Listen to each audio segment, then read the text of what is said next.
एक सवाल रिपीटेडली पूछा जाता है कि चाय के साइड इफ़ेक्ट्स क्या हैं। तो सेहत पर चाय के असरात बताने से पहले मैं 2 बातें क्लियर कर दूं कि अगर आप लिमिटेड क्वांटिटीज़ में चाय पी रहे हैं, यानी दिन में 3 से 4 कप्स, तो अमूमन चाय के कोई बुरे असरात नहीं होते, लेकिन ये क्वांटिटी आपकी चाय की स्ट्रेंथ पर भी डिपेंड करती है। दूसरी बात यह कि चाय के कुछ असरात वक्ती तौर पर यानी एक्यूटली ज़ाहिर होते हैं, जबकि कुछ असरात को ज़ाहिर होने के लिए एक लंबा अरसा दरकार होता है, यानी क्रोनिक। अगर हम चाय के एक्यूट इफेक्ट्स की बात करें तो सबसे पहले आ जाता है हार्ट बर्न, सीने में जलन। हार्ट बर्न इसलिए होता है क्योंकि चाय की कैफीन लोअर इसोफेजियल स्फिंक्टर में मौजूद मसल्स को रिलैक्स करवाती है और मैदे और खाने की नाली के दरमियान मौजूद सुराख को खोल देती है, जिसकी वजह से मैदे का एसिड और एसिड मिली खुराक बआसानी खुराक की नाली में दाखिल होकर जलन का बायस बनते हैं। लिहाजा सोने से फ़ौरन पहले चाय पीने से गुरेज करें। चाय के एक्यूट इफेक्ट्स में दूसरे नंबर पर आ जाता है डिहाइड्रेशन, पानी की कमी, जो कि कैफीन के डायूरेटिक एक्शन की वजह से होती है। डायूरेसिस होता है यूरिन ज़्यादा आना,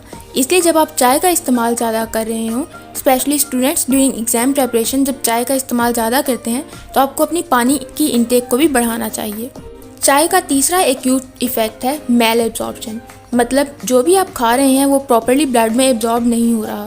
क्योंकि चाय में कुछ केमिकल्स मौजूद होते हैं जिन्हें टैनिन्स कहते हैं और ये एंटी न्यूट्रिएंट्स हैं। ये टैनिन्स खुराक में मौजूद ग़िज़ाई अज्जा खासतौर पर आयरन के साथ बाइंड करते हैं और उनके एब्जॉर्प्शन को मुतासिर करते हैं। यह एहतियात प्रेग्नेंट फीमेल्स को भी बताई जाती है कि खाने के फ़ौरन बाद, ख़ुसूसन गोश्त के बाद, चाय ना पिएं, ताकि खुराक में मौजूद आयरन बेहतर तौर पर एब्जॉर्ब हो सके। और अगर आप लंबे अरसे तक खाने के फ़ौरन बाद चाय पीते रहें तो आयरन डेफिशिएंसी एनीमिया हो सकता है। अगर चाय के क्रोनिक इफ़ेक्ट्स की बात की जाए तो इसमें इंसोम्निया यानी नींद ना आना बहुत अहम है। ऐसा इसलिए होता है क्योंकि नॉर्मली हमारे ब्रेन में मेलाटोनिन हमारी स्लीप साइकिल को रेगुलेट करता है, लेकिन चाय की कैफीन इस मेलाटोनिन की प्रोडक्शन को कम कर देती है, जिसकी वजह से स्लीप साइकिल डिस्टर्ब होती है और मोस्टली लोगों को इंसोम्निया की शिकायत रहती है। और इसी वजह से इन लोगों में चंद साइकोलॉजिकल चेंजेस भी देखने को मिल सकती हैं, मसलन जहनी दबाव, थकावट, किसी चीज़ पर ज़्यादा देर तक फोकस ना कर पाना जिसे कहते हैं रिड्यूस्ड अटेंशन स्पैन, याददाश्त कमज़ोर होना और बेचैनी। चाय के दूसरे क्रोनिक इफ़ेक्ट्स में आ जाता है कैफीन डिपेंडेंस,